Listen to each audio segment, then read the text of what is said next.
حكاية سادي شيرازي هب وسال سر رزق والسر زانبون ورزق falan sonra paşam diyor جدگو روکی چوله یکی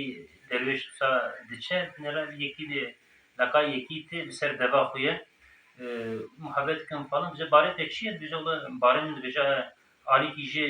genime ali kije ji kume mıkıstiye sıka je sebebi biji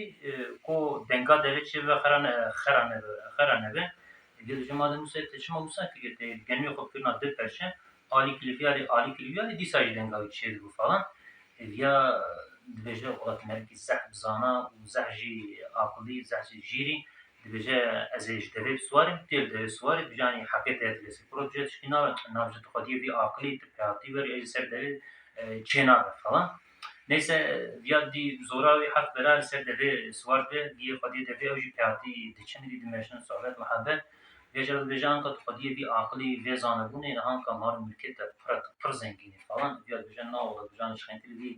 کراسم نویسر من خنتر تو تکی تنهیه بیان که تو خودی وی عقلی و خودی وی زانبون نیه و وی کراسی سر ده خنتر تو تکی تنه بیجنا بیج سوار پیاده زود پیاده سر دوام ده بیج زیدیسان نیوی گنم نیوی جی از حکومت تخمی خیرا عقلت اشتراطنا falan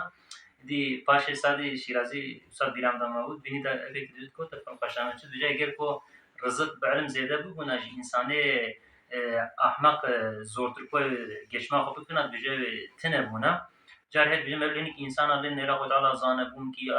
o akıl ki o kabiliyet ki hoş dayavi ama der hakka rızık da kodala rızık ki hindik dayavi işi diyor ki da lehvdu çenabe jar jehin insanın ahmak insanın nezan hay kodala mal mülk ki dayavi konzanın hesap kitab konzanın hoşkati navi xub nesinin falan bir havuz alsa başam bile خودش راضی به حقیقتا تگو چیکار بیرامجی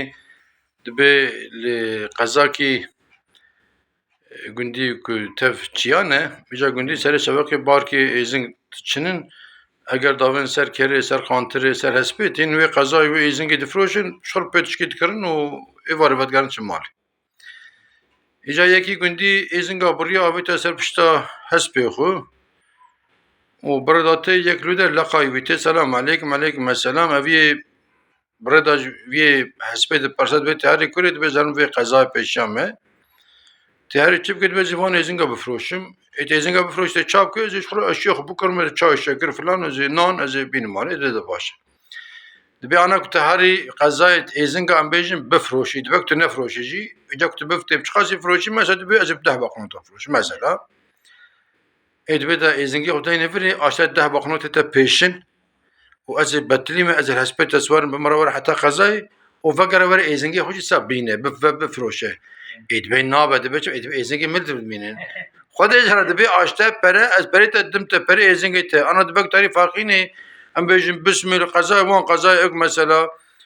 بکی تنفروشیجی آشته پری تد پیشن قرآن دبی نابه ایزنگی ملت ببینه خودش هر کات شکل دبی جواه یعنی جه حقیقتا خدا تعالی قرآن که اینجا بچه کی بسم الله الرحمن الرحیم الرزق علی الله رزق خدا ده خدا لزنگین و يعني ل جاهل وعالم وفلان بيفر حقا تقول هناك انسان انا زر جاهل ما مال ملكان بحد بحساب يعني الله اكبر